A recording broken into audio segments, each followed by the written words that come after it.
솔로몬의 마지막 모습을 기록하고 있는 역대하 9장의 모습은 솔로몬의 마지막 그 영화가 어떤 모습이었는지를 기록합니다.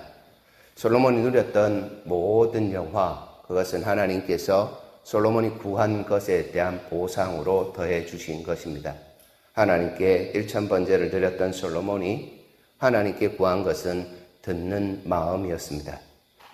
백성들을 잘 심판하기 위해서, 재판하기 위해서 이 나라를 하나님 나라로 세워가기 위해서 잘 듣는 귀를 더해달라, 지혜를 더해달라 구했던 이 솔로몬에게 하나님께서는 부와 명예, 권력 이 모든 것을 더해 주셨습니다. 그러한 내용이 오늘 13절부터 기록되어 있는데 이 13절부터의 말씀 속에는 또 다른 하나의 숨겨놓음이 있습니다. 그것은 하나님께서 주신 것에 대해서 어떤 청지기의 삶을 살아갈까, 하나님께서 주신 것에 대해서 어떻게 본분을 지켜낼까라고 하는 것을 숨겨놓고 있습니다. 우리가 이 본문을 읽으면서 하나님께서 주신 것이 대단하다, 솔로몬이 누렸던 그 영화가 대단하다라는 생각에 그친다면 하나님께서 진정으로 이 본문을 우리에게 허락하신 의미를 퇴색시키고 왜곡하는 것입니다. 하나님께서 솔로몬에게 허락하신 이 모든 것, 이 솔로몬의 마지막에 이 모습을 통하여 깨닫게 하는 것은 솔로몬이 이것들을 가지고 본분에서 이탈했다라고 하는 것입니다. 사람이 하나님께서 창조하신 목적에서 벗어나는 여러 가지 이유들이 있습니다. 그것을 예수 그리스도께서 받으셨던 시험의 모습에서 생각해 보면 먹고 사는 일 때문에 그렇습니다. 육신의 그 필요를 채우는 일에 인하여서 본분을 떠나게 되는데, 두 번째로 생각해 보는 것은 명예와 권력, 헛된 것에 대한 모습을 사람들이 가질 때 본분의 자리에서 떠나게 됩니다. 첼로 역정이라는 책에 보면 크리스찬이 허영이라는 시장에 도달합니다. 허영이라는 시장에 다다랐을 때에 그에게 보여졌던 것들은 사람이 다 본 모습이 아닌 다른 모습으로 살아가더라는 겁니다. 본분이 아닌 다른 것을 쫓아가면서 이것이다 저것이다 말하는 시장을 통과하는 모습이 크리스찬의 그 인생 가운데 있는데, 오늘 솔로몬이 이러한 자기 본분을 떠난 모습도 동일합니다. 더불어서 오늘 우리의 삶도 동일한 것 같습니다. 신명기 17장에는 왕이 가지지 말아야 될 것, 왕이 너무 많이 붙잡지 말아야 될 것 3가지를 말씀합니다. 첫 번째가 은금이고, 두 번째가 아내이고, 세 번째가 병마입니다. 오늘 읽었던 우리 이 본문을 통하여서 그 3가지가 솔로몬의 발목을 잡고 있다, 본분을 떠나게 하고 있다는 것을 발견해야 합니다. 솔로몬이 정말 이 땅에서 찾아볼 수 없는 지혜의 왕이었고, 솔로몬이 정말 이 땅에서 누릴 수 없는 부귀영화, 명예와 권력을 다 누렸던 사람입니다. 그럼에도 불구하고 이 솔로몬이 하나님의 말씀을 버리기 시작했습니다.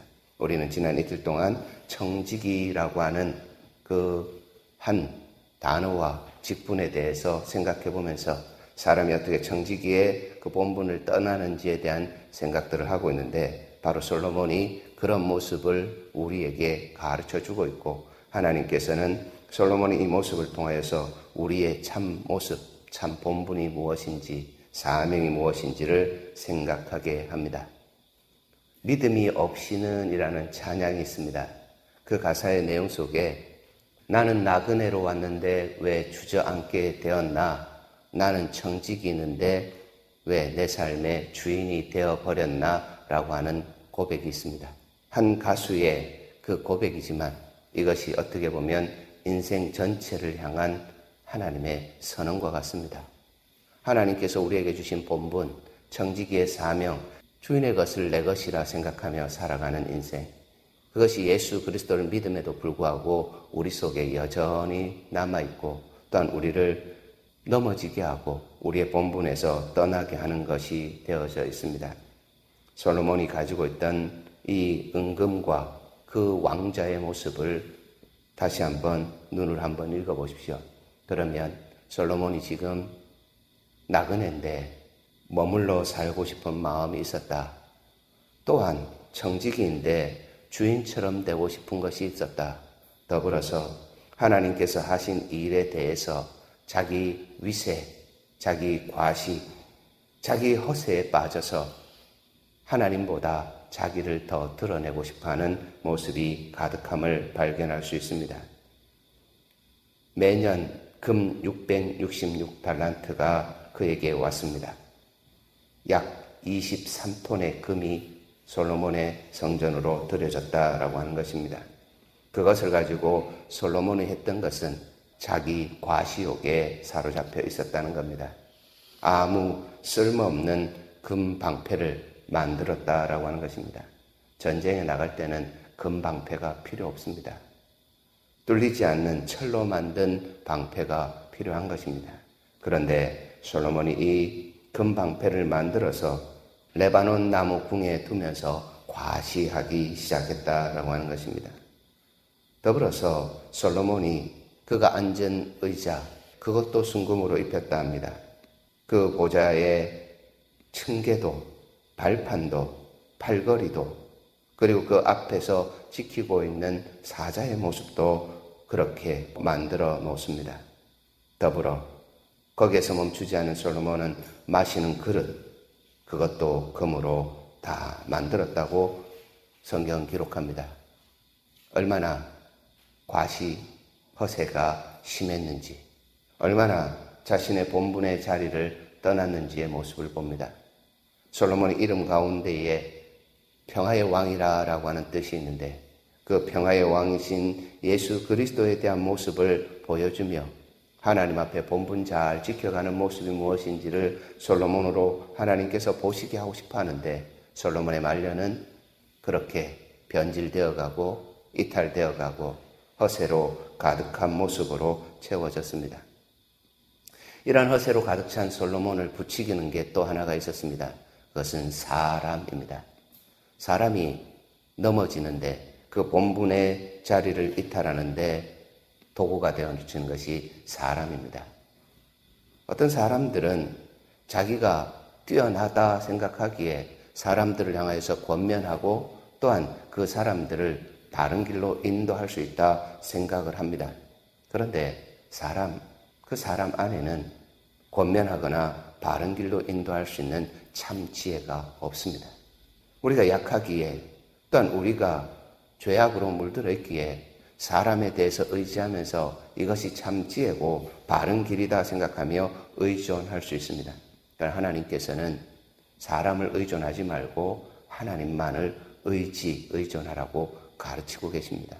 우리 인생 속에서 사람의 모습을 볼 때에 자주 우리의 본분을 떠납니다. 때때로 사람들이 위로하고 때때로 사람들이 그 위로를 통하여서 북돋아주는 격려 때문에 그렇게 되기도 합니다. 반대로 사람들로 인하여서 실족하고 넘어지는 일 때문에도 그렇습니다. 솔로몬에게 많은 사람들이 찾아왔습니다. 솔로몬이 가지고 있는 이 모든 것은 하나님께서 솔로몬에게 주셨다라고 생각하여서 찾아오는데 그때에 솔로몬의 마음이 어떻게 됐냐 했더니 변질된 마음으로 그대로 하나님 없이 주저앉아 살아가는 삶, 나그네의 삶을 버리는 삶, 자기가 주인 되어서 살아가는 모습을 봅니다. 22절부터의 말씀이 그것들을 기록합니다. 평화의 시대에 솔로몬이 병거 매는 말의 외양간을 4,000개나 만들었고 마병은 12,000명이나 두었으며 병거성을 예루살렘 왕궁에까지 두는 그러한 우둔함을 범합니다. 사람으로 인하여서 넘어지는 모습이 있습니다. 오늘 우리의 신앙도 이와 유사합니다. 하나님께서 우리에게 주신 영생의 삶을 지켜가면서 예수 그리스도 바라보며 우리에게 주신 본분인 예배자의 삶을 살고 우리에게 허락하여 주신 사명인 복음 전하는 삶을 살아가야 하는데 우리의 실상은 그것과는 다른 길로 걸어가는 모습이 아주 많습니다.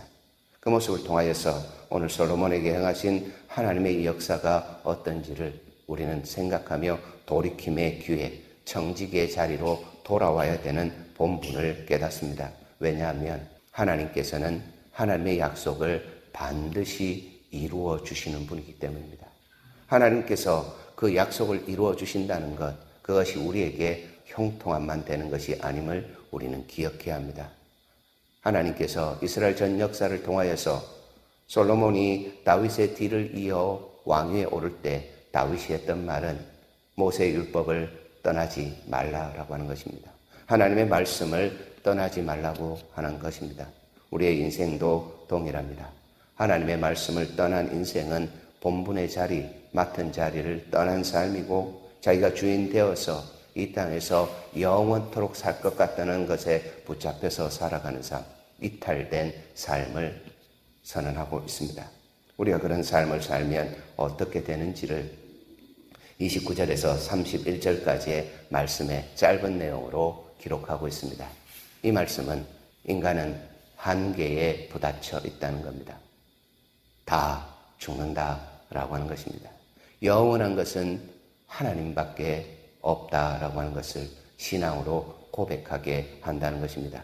더불어서 우리의 이 삶이 기록되어진다라고 하는 것입니다.